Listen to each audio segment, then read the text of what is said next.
Old school RuneScape is as its name implies, old, very old. The game we know today was built on the foundation of a web browser-based point-and-click adventure game from 2001, and there's been 25 years of new content and power creep since then. In most MMOs, power creep's so bad that it obsoletes gear that's just a few months old. In RuneScape though, the devs have mostly taken care since the beginning not to invalidate existing content. That means much of the game's best-in-slot gear from day one is still a vital step in every character's progression today. Still, power creep has happened over the years, and you can't expect the best gear of 2003 to see you through something like the Inferno. That got me wondering, how far back can you turn the clock on RuneScape's gear and still be capable of taking on the late game? Could a high-leveled character with the best items from launch day, January 4th, 2001, beat a modern old-school boss, and if so, how far up the boss ladder could they get? The answer to that depends on whether you're imagining something like Scurrius backported to Classic, or someone throwing on 2001 gear in old school and going to town with modern mechanics. The latter is a fun idea that I'd like to explore down the line, but the former is a more intriguing challenge to me, because it's way, way harder out of the gate. Let me explain. When it comes to combat, Classic was wildly different from the RS2 backup that old school was based on. I didn't play RuneScape till 05, so I have a second-hand understanding of RS Classic, but here goes nothing. The combat triangle as we know it didn't exist. Your main method of dealing damage was melee, while ranged and magic sort of augmented your melee output. You could manually cast spells between melee hits without incurring an attack delay like you would now, but all melee weapons had the same attack interval in the first place. Players were also locked into combat until at least 3 exchanges of hits were performed. Classic just worked so differently that it's impossible to fully approximate an old school. But it still gives us a great starting point for a challenge, and that's why we're here today. Classic's history is old school's history. That means there was a time when the humble adamant plate body was the Torva of its time. With how much the game has changed in the last 26 years though, how far can the best day one gear take you against modern RuneScape bosses? That's what we're here to find out. I'm gonna wind the clock back to the launch day of RS Classic and then see how the best weapon, armor, and inventory performs against entry-level bosses from the modern game. I can use accepted modern PvM techniques against my target, like prayer flicking, walk under, flinching, tick eating, and so on. If I beat the boss, I advance to a more difficult one. If I fail, I get to advance to the next game update with a relevant upgrade before trying again. I want to quickly acknowledge something by serving up a slice of me-flavored humble pie. I'm not Port Cassard, Agile Tom, or Settled. I'm simply not an S-tier player who can cheese their way through anything with scuffed gear and pure technique. Better players than I have accomplished more with less gear. This challenge isn't about proving myself to be among the elite. It's about seeing how well Jagex has controlled power creep over the years, and what better place to start than one of the game's oldest bosses, the Giant Mole. In the 2020s, it's basically a brain-dead demi-boss that's more frustrating than challenging to beat. Transported back to January of 01, however, the Giant Mole becomes a giant obstacle. You'll understand why when you see my gear, because by modern standards, it's pretty shabby stuff. Our best weapon as of launch day is the humble adamant sword set on stab, not the rune sword because it didn't exist at launch. For armor, we have full addy plate with leather boots and gloves, a red cape, and that's it. There was no enchanted jewelry because cosmic runes weren't in the game yet. Potions didn't exist because herblore hadn't been added. Fishing wasn't either, so you can count out sharks. Worst of all was the status of prayer. It existed, but none of the game's current combat boosting prayers existed at launch, and there were no overheads at all. For the most part, RS Classic fights were basically just DPSing at each other with only your gear and your inventory of food to rely on. That food situation was pretty dire too. Remember how I said there was no fishing? Take a guess at what the highest healing food was on launch day. I'll give you a second to pause the video if you want. For those of you who have unpaused or didn't pause, I'll tell you. It's bread, healing 5 hit points per inventory slot. With 27 bread plus 1 slot for the spade to enter, that gives me a total health pool of 232 versus the Giant Mole's 200. This fight, more or less, comes down to who has better DPS, me or the mole. Before we get started on this first attempt, I want to make a quick acknowledgement about my gear. I'm going to allow myself some statistically irrelevant quality of life or cosmetic indulgences. You see the Falador shield there? That is the same stats as an Adamant Kite shield, but it shows me the mole's location. I'm also wearing an Explorer's ring. Neither of their additional prayer bonuses mean anything to me until I have use of prayers, which I don't for this first attempt. The Explorer's ring gives me run regen, which is vital in chasing the mole around, and an emergency teleport if I need to get out. Also, because I built the brazier that acts as a light source down in the tunnels, I didn't realize it until after filming. I forgot to include an item that works as a light source. My excuse to not go back and reshoot it all is that the light source mechanic didn't exist at all between 2002, so here goes!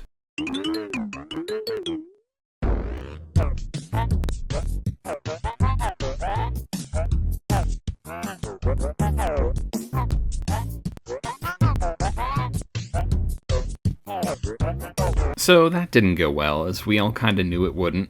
With this setup, the giant mole has basically tripled the DPS I have against it, so my large health pool advantage means absolutely nothing. We need an upgrade to have a chance, and on February 5th, 2001, we get one, the Strength Potion. It raises our max hit from 15 to 16 for a modest overall increase to DPS that's worth sacrificing 5 points for my total health pool. Unfortunately though, the problem with our DPS isn't the quality of the hits, but the quantity, as my next attempt shows. There we go, let's get some more hits. I'd like to at least see a max hit of 16 before we bail on this one. Ugh, not by the mole, please. Not by the mole, please. Oh. This has gone even worse. This has just gone so poorly.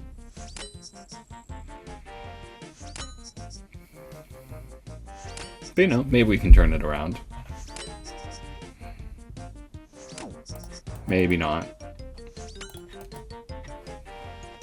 Oh, no. Nope. Let's get out. Another failure. So there is one minor upgrade that was added on February 13th, 2001 that I want to do first, and that is an Adamant plate skirt. And the reason why I'm upgrading to it over plate legs is because it is 1 kilogram lighter, it is going to use less run energy, and with mole that can kind of be a thing. So far it hasn't done a lot of running away on us, but there we go, there's an upgrade. Also, production slip-up from me in that video, you may have noticed that I was wearing an Amulet of Accuracy. That was the next major upgrade for us, coming on February 16th, 2001. It's worth a very small amount of attack bonus, but it is a significant upgrade over no enchanted jewelry at all, and it's worth one more attempt. You get voiceover for this fight because I forgot to unmute my mic while recording. The amulet is objectively an upgrade, but RNG's still against us, and we aren't staying in the fight long enough to see it make much difference anyway. But on March 17th, 2001, Jagex added a huge update for our fight with the mole. Apple Pie, our new best-in-slot food item. Not only does it heal 7 hit points per bite instead of 5, it fits 2 bites per inventory slot for a massive boost to my total health pool. We're talking an increase from 227 total hit points to 461. More than double. I knew it was going to carry us much deeper into the fight, but I didn't realize just how deep. Right up front, we do a decent amount of damage, but take a lot too. It's my best attempt yet, but it's looking like another reset. And then the mole burrows away. While this is typically the worst part about the mole fight, it was a game changer here for 2 reasons I hadn't predicted. For one, I could heal without incurring an eat delay, so I sacrificed less DPS during this phase. Then there's the fact that the mole digs away only after I attack, so it gives up a hit each time it does this. I really wish I hadn't forgotten to unmute my mic for this fight too, because the longer it went on, the more excited I got.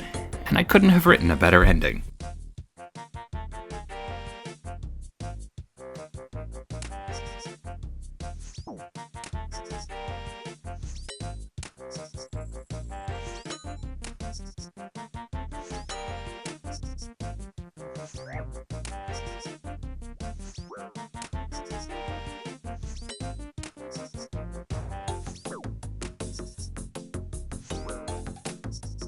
We did it. We beat the giant mole, and I thought we'd have to get a lot more in the way of upgrades before it was even possible. But now we've got another problem in front of us. My next target is Scurrius. Ordinarily, this learner boss is how you pick up prayer switching. It's got melee, ranged, and magic attacks it uses at various times. They're all predictable enough that any half-decent player can kill Scurrius without taking too much damage at all. But I don't have overheads. I'll be face-tanking Scurrius in Adamant Armor, which is decent melee bonuses, but not nearly enough to shrug off Scurrius' very high attack stat. His melee accuracy is high, and it's his most damaging style. What's more, he has a healing phase where he throws ranged and magic attacks into the mix. I have solid range defense, but negative magic defense, which all but guarantees those attacks hit. He also spawns a half dozen minions with fast, accurate melee attacks that can very easily out-DPS my spam eating. To top it all off is his health bar. The giant mole had 200 HP. Scurrius has 500. But there's good news too. Scurrius has a much lower defense stat than the giant mole does, so more of my attacks will hit. And because the adamant scimitar was in the game on day 1, just less effective against the mole than the sword was, I can switch to it immediately to raise my max hit from 16 to 17. The wiki DPS calculator doesn't estimate Scurrius' damage against me, so we're going in with only a loose idea of how this fight will go. Please ignore the spade, I forgot to remove my inventory. Alright, this is going to be the first attempt at Scurrius on the 0-1 boss rush. And I'm really, really not confident. Let's see how bad it is, though. I have no idea what's... Oh, it could be a big rat.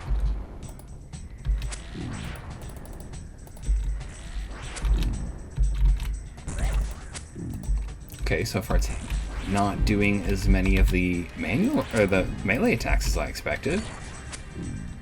And obviously the falling debris is pretty easy to dodge. I think there's still some issues with the renderer. I mean, this hurts, but this isn't so bad so far. I didn't think this would be going this well.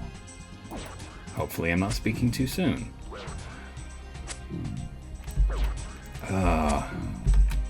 Yeah, I knew it'd be doing some pretty significant damage to me through melee, though. This is a bit more like what I expected. Okay. Okay, now is the time when we just start eating like crazy, I guess. Ow. I need to make it eat. I need to make it eat. I need to DPS it enough to make it eat. Come on, come on, come on.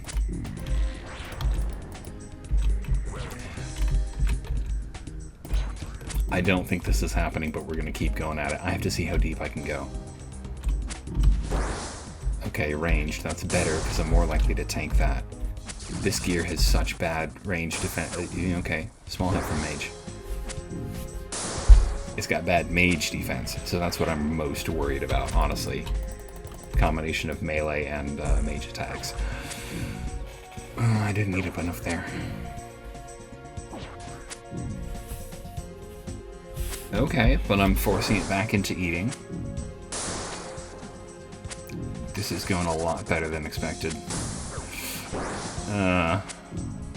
That hits. Oh, these things are gonna mess me up though. I can't tank them. I've got to kill them. Oh, Jesus. Oh, Jesus. I'm not doing well. That's a mage hit. Oh, no, no, no. Yeah, the thing about the giant rats that it spawns is that they can hit for 4s and they can just completely swarm me. I have to close the distance or else I have to close the distance or else it's just gonna hit me with mage and ranged attacks a lot. Oh, no, no, no. What's the max hit here?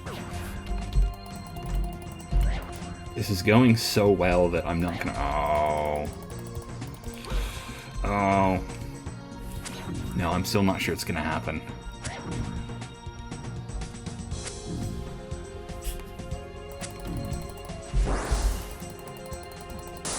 Is there a limited number of times it can eat? I can use these food piles too, right? But like not while in combat or something? Okay, what happens if I ignore the minions? Oh no, that's painful. That's bad. That's ugly. Can I use this? Not in combat. Okay. Oh, what did I just click? What did I just misclick?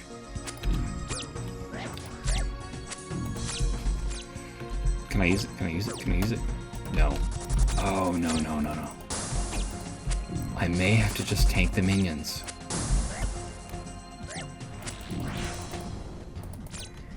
Let's get around its side. Come on. Dodge the debris. Is it only able to heal a certain number of times? Oh, no, no, that's gonna finish me soon if I'm not careful. I mean, I think I know how this is gonna go anyway. Oh, that's... Oh, okay. Nope. I gotta bail. I gotta bail. This is not a win. But I got it down to basically half health. That is way better than I expected off of a first try. I'm pretty confident that the next upgrades are gonna do it. And I had good reason to be. On May 24th, 2001, Jagex added our biggest upgrade yet. The standard spellbook as we know it was introduced, and with it, Cosmic Runes. This means the first enchanted jewelry enters the game, with the important ones for us being the Amulet of Strength and Power Amulet. While early game melee generally favors a Strength Amulet, the DPS calculator tells me that the Power Amulet gives a greater net boost to our DPS due to its attack bonuses. That's not all we get though. As part of the same update, Jagex also gave us the earliest prayers that are still in the game today. All tiers of melee stat boosting prayers below Chivalry were added, so now we have access to Seal Skin, Ultimate Strength, and Incredible Reflexes, worth 15% boost to defense, strength, and attack respectively. With the Strength Prayer and Amulet, our max hit rises from 17 to 21. You might be wondering by now, what about protection prayers? Weren't they introduced alongside regular prayers? Well, you'd be half right about that. More specifically, 1/3 right. See, because of Classic's weird combat system, only Protect from Missiles existed in RS Classic. The other two weren't released until RS2 went live in March of 2004. We're still gonna have to face tank a lot of damage, but I can now almost entirely negate attacks from one style. I'm gonna say the magic words. This changes everything. Or it would, if I had remembered that we're now allowed to pray ranged, or remove the spade from my inventory again. But these two mistakes would be much less costly than I expected. Alright, got a strength potion and we got a strength prayer. Dodge. Let's get this. Let's go. Oh, this is a great start. Shouldn't get too excited. But I mean, still, it's already down more than 10% of its health. And it's not done a lot of damage to me.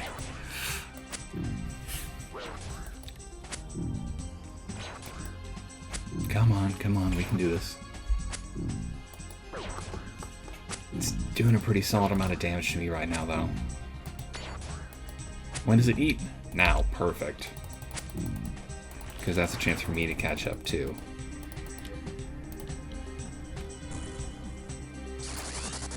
Let's throw a hit at it first, come on.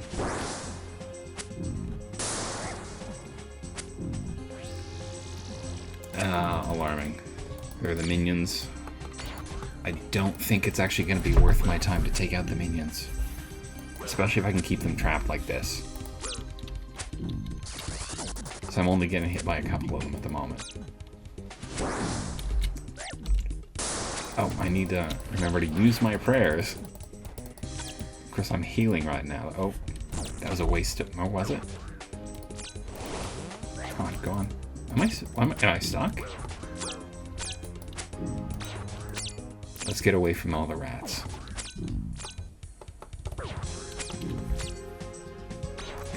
Go on.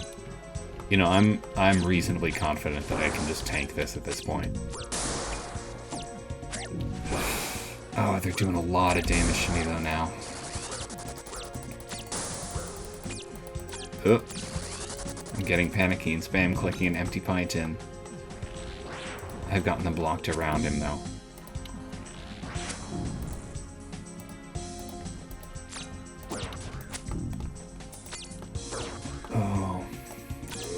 Come on. It's still going well. Maybe not. Maybe not. Oh, yuck. Okay, I need to get back towards face tanking him. Maybe I should have defensive prayers on while I'm... Okay, I'm gonna save that bite. I want the regen. Oh, ooh. I thought I got hit by that falling debris. Okay.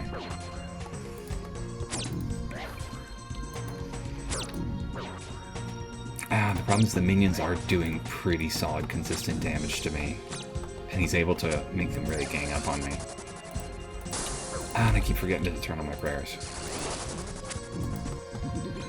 I don't have to be as conservative with him as I've been so far. He's got pretty thin defense. Okay, 20 max hit. If I've already got him beneath 200, though, I have a decent amount of food left. Okay, I'm gonna turn on... Oh, wait. Oh, is he in Berserk mode already? Okay. Do I have a shot here? Do I have a shot here? Do I have a real shot? Do I have a... I think I do. I think we can do this. I think we can do this. I think this is possible. Come on. Come on. Because we've managed to get his minions, like, pretty much entirely off. Yo! Ow! Oh no, I messed up. I messed up the movement.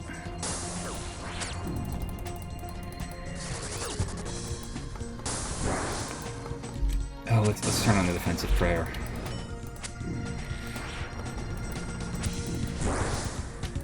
I think this is doable. This is doable.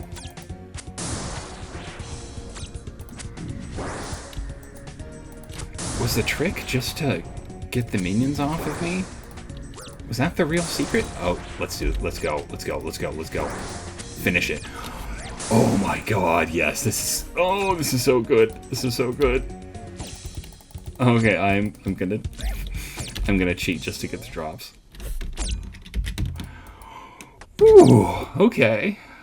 I wasn't even sure Scurrius was possible with, like, launch year gear and restrictions, but we're past that without even actually remembering to use protection prayers. I'm kind of at a loss for words. We're advancing to harder bosses with much worse gear than I expected, and I could not be more excited. The fact that just like such old game additions and mechanics are all you need for modern bosses is just delightful to me. It's fun to know that had these bosses existed in 01, they would have been doable. Half of this journey is about giving old best-in-slot gear a fair shake in the modern game, and the other half is finding an era where a boss gets to be the Jad or Zuck of a time it never existed in. I'm still disappointed that I couldn't face tank Mole with launch day gear, at least yet, but I'll make that happen when I change the rules to allow overheads. For now, I've no reason to.